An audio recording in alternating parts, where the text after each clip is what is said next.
Now, I'm what you might call a horror fan.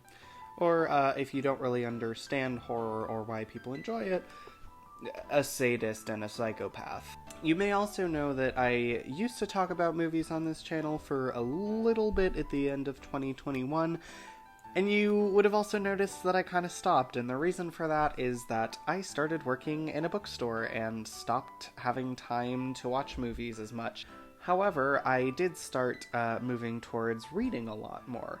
So I've read about 15 or so books so far this year, and I thought I'd try the Booktube thing. See if you guys will accept me in the horror Booktube circles. I sure hope so, because I like it here a lot. It's very cozy, very my vibe. Now, one of the most popular videos that appears on Booktube is the monthly reading wrap-up and next month's TBR, or to be read. However, since I started reading pretty much in January of this year, I decided instead of doing a monthly wrap-up halfway through March, I would just get started with a video of everything I've read since the beginning of the year. Now, because of that, there are a lot of books to talk about here, and I don't want to take up too much of your time, so I think I'm just going to go through them each really quick and really only go in depth on a few that I really want to talk about. So, in case you're interested, here's what I've read this year so far. Now, I'm not going to go into detail about what actually happens in any of these books, but suffice to say that the subject matter is generally pretty horrific, so if that's something that easily frightens you, even if I'm just giving a brief synopsis, I would advise turning away and probably not watching any more of these videos, because horror is pretty much all I read.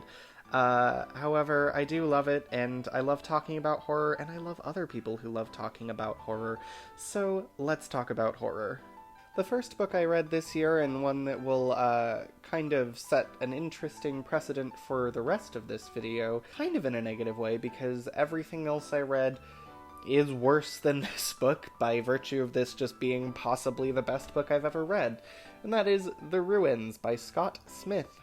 Now, if you're in the realm of horror fiction at all, then you probably have heard of this book. It's pretty infamous, and I think deservedly so. It is an incredibly grueling read. It's very gory, very, very disturbing and depressing. There's not really an ounce of happiness in this book, and that's how I like it. I like my books dark, I like my horror violent, and this gave me everything I wanted. This was also pretty much the book that got me into reading for the first time since middle school. It's a piece of vacation horror, I guess, that turns into a survival horror, and that's really all you need to know, other than it is brutal and unforgiving and one of the most challenging books I've ever had to read, not because it's confusing or anything, but because it's just every agonizing injury, every bit of hunger and headache and heat, all of it is felt so deeply in this book. And it really sucks you in. I love the way it's written. I love the characters. I love everything about this book. And I highly recommend it if you have the stomach for it. I paused for a second before going on to the rest of the books to fix the lighting a little bit, though I want to keep it kind of dark, and light a candle, because it seems like Booktube always has candles. It's such a cozy world. No wonder I like watching book videos so much. I just hope it doesn't start melting my Blu-rays. They weren't cheap. Anyway, the next book that I read was A Head Full of Ghosts by Paul Tremblay. This is kind of an exorcism type story with a bit of a twist. This follows a family whose oldest daughter is experiencing what is very probably a demonic possession, otherwise it might just be a mental breakdown, they're not really sure. They're also having some financial troubles, so they decide to allow a reality TV crew to film the supernatural or maybe not supernatural goings-on in their house to make some money and hopefully to fix the daughter. And, this book was okay. It really of all the books that I've read this year so far, has stuck with me the least. I enjoyed it. It was a fun read. A lot of the time the dialogue bothered me. The dialogue is very wooden and very unlike how people speak. It always bothers me when a writer has a great voice when it comes to describing things in a very poetic way, but then forgets to turn that off for dialogue when it's supposed to be real people. So you kind of get people talking in a way that just doesn't ring true. So yeah, it's an okay book. The horror elements of this book I actually did find to be pretty weak, other than a couple of really chilling sequences with the older daughter kind of turning on a dime and becoming really malevolent, going from a really good big sister to a really bad big sister. I gave it like 3 stars on Goodreads, because you can't do half stars. I would maybe give it 3.5, although reflecting on it, I think 3 stars is a good rating. It's fine, just not for me. Okay, I think I'm done pausing. Got some tea because it is a book video, and I feel like that's one of the non-negotiables of a video about books. And also because if you can't hear it in my voice and my sniffling, I have a bit of allergies right now, and tea is my best friend. I'm also pretty obviously gay though, so I think you could already tell that tea is my best friend. Alright, onward and downward to hell, I guess. The Troop by Nick Cutter is one of the most disgusting books I've ever read, and I say that with a lot of love. This was a really fun time, you guys. This is another one that's kind of infamous in horror fiction for being just kind of a good gross-out book. I love body horror. I love gross things in horror. I loved pretty much all of the horror elements of this book. There's stuff that really did get under my skin. If you've read it, you'll understand that that was a pun. This is actually not one that I would recommend to everyone, because you really do need a strong stomach for it. It's for people who like being grossed out, and I'm one of those sick people. I cannot recommend it for character development or great prose, although I do really like the way Nick Cutter writes. I think he does horror really well, and I'm looking forward to reading all of his books. I did actually need a bit of a palate cleanser after The Troop, even though I do love my horror, and I read To the Lighthouse by Virginia Woolf, mostly because I really like her short fiction. A Haunted House is one of my... No, it's my favorite short story, probably, and I really enjoyed this book. It hasn't stuck with me very much. I think I need to read it again in a couple of years. It's very much about the passage of time and about family, and those are things that I think about a lot in my old age of almost 23. I really enjoyed it. I love her writing. It's very poetic. I'd certainly read more of her novels, but definitely with a lot of space in between. I can't really marathon Virginia Woolf, but I think anyone who says they can is lying. Alright, we got a lot of books left to get through, so I'm gonna try to speed run this. It's actually probably not going to be as long a video as I think. It just feels long because I tried to record this once already and it didn't go well. Anyways, the next book I read is one of the standouts of the year. If it weren't for The Ruins, it would pretty easily be my number 1, and that is The Only Good Indians by Stephen Graham Jones.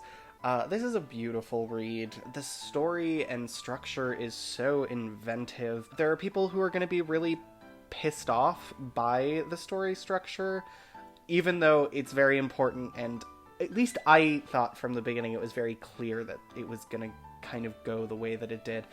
But yes, this is a story about men of the Blackfeet Nation who are potentially being hunted by the spirit of something that happened 10 years ago that is intent on killing them all. If there's one book I would recommend out of this video that you just go pick up and read, it's this one. Even if you're not a horror fan, I think it's something that everyone could at least appreciate. I didn't find it very extreme, but my detection for that sort of stuff is maybe a little bit broken compared to the average person, because there's very little that actually shocks me or disturbs me anymore. So there wasn't anything in here that scared me, per se. It did make me feel a lot of emotion, though. I loved this book, if I haven't said so a billion times already, and I don't want to talk about it anymore. I just want people to read it so I can talk about it more in depth, because it's so hard to talk about without spoiling. Go read this book, guys, come on. I then decided to venture into some 20th century horror with the basis for one of my all-time favorite films, Rosemary's Baby by Ira Levin. So I loved this book, but the jury wasn't really out on that because I already loved the movie, and this is the exact same experience. Like, reading the book was like rewatching the movie over a longer period of time, so I still really enjoyed it. But, you know, it is a very faithful page-to-screen adaptation. There's nothing left out in the movie, and there's nothing added in the movie, which is great, because it means that I don't have to attribute my love of this story to Roman Polanski. I can attribute it to Ira Levin. I love stories about witches and cults and things not being as they seem, and I loved the book. I loved it. I just didn't get much out of it other than enjoying it as much as I enjoyed the movie. I kind of stepped away from horror again with the next book and into, I guess, what I call grandma thriller territory with In a Dark, Dark Wood by Ruth Ware. Now, I think I mentioned earlier that I work in a bookstore, and Ruth Ware is a very well-selling author. The reason I call it grandma thriller is because the demographic that I see reading her books is mostly older women who give the vibe that they don't really like things that are dark. So this is a drama from which a mystery emerges, and it was fun. I really don't have strong feelings on it.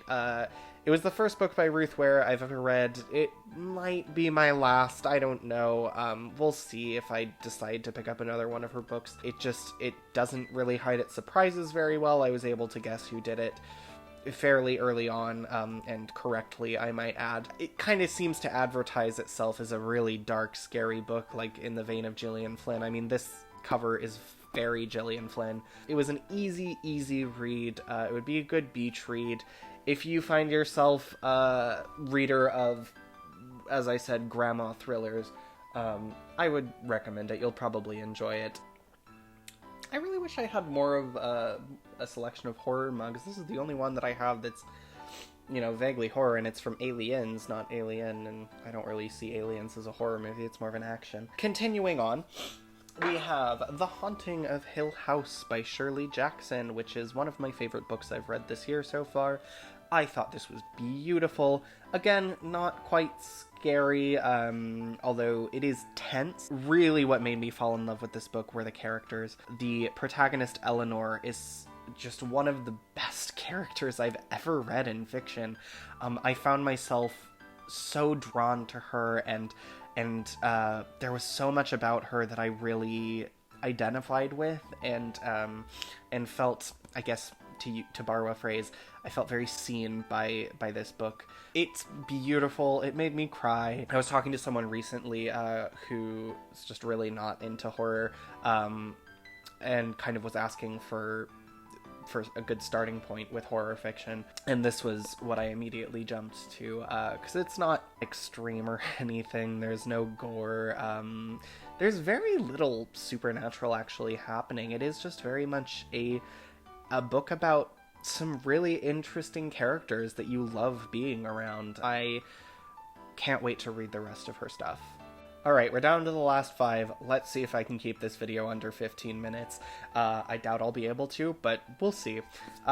Making his final appearance in today's video is, again, Stephen Graham Jones with My Heart is a Chainsaw, his most recent release, and what I would consider his least accessible book. If you don't have an encyclopedic knowledge of slasher movies from the 70s and 80s, I genuinely don't know how this book will work out for you. What I really love about this book is how he reinterprets the tropes and cliches that we associate with horror films as a kind of mythology, and this eternal battle between the slasher and the final girl, which are not different people for each movie, but the spirit of the same sort of god or something. That is a bit more of a meta-textual reading of it. I don't think he intended that to literally be the narrative, because it is about a fan of slasher horror who thinks that a horror movie is starting up in her town, which is a really fun setup, and I had a great time with it. I love this title, My Heart is a Chainsaw.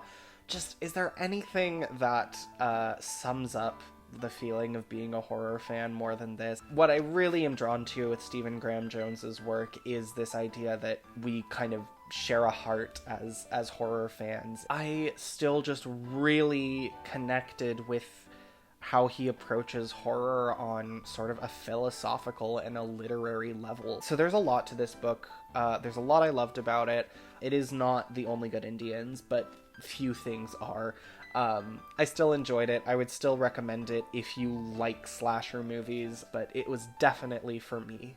And next, I took another sort of detour from horror, although this definitely has some very clear ties to horror, and that was A Simple Plan by Scott Smith. Now, this is a crime thriller, but there are some truly horrific and disturbing elements. I was not sure how I would feel about this book going in. I really only read it because of Scott Smith's name. This was his first novel. He's only written 2, and God, please write another one, because they're both 5-star books for me. I was shocked by how much I found myself sucked into this story. I don't usually like crime fiction. I usually don't like stories revolving around large sums of money, which this one certainly does, but in this case, it just really worked for me. A large chunk of that is Scott Smith's writing style, his approach to the material. You know, I keep saying to people that this is a crime thriller that's written like a horror story. And it really is, and sort of just watching the moral descent of the characters is really disturbing. And it does sort of force you to confront these ideas of, if I were in this position, would I do the same thing? And the answer to that is not as clear-cut as I think you would want it to be. So I loved this book. I did watch the movie adaptation that Sam Raimi did, and I enjoyed it for what it was, but it is a garbage adaptation of this book. It removes everything that makes it memorable. It completely sanitizes it to the point of, I think, changing the heart of this story and the jet black heart that it is.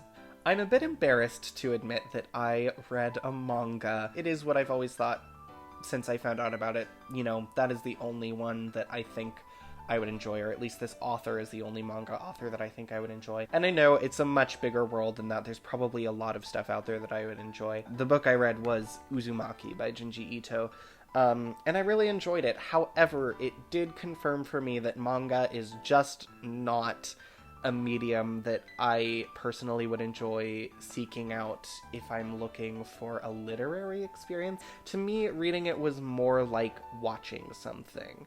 Again, I did enjoy this quite a bit. There's lots of great body horror and bodily transformation, and it is stuff that you see. I mean, I could probably just open to a random page and see something horrifying. Okay, maybe not. I adored the artwork in this book. The thing that's always kind of put me off from manga is how many that I see that are often the really popular ones where the artwork just seems very fetishized. And I know that is not all manga is. This is proof of that. This isn't...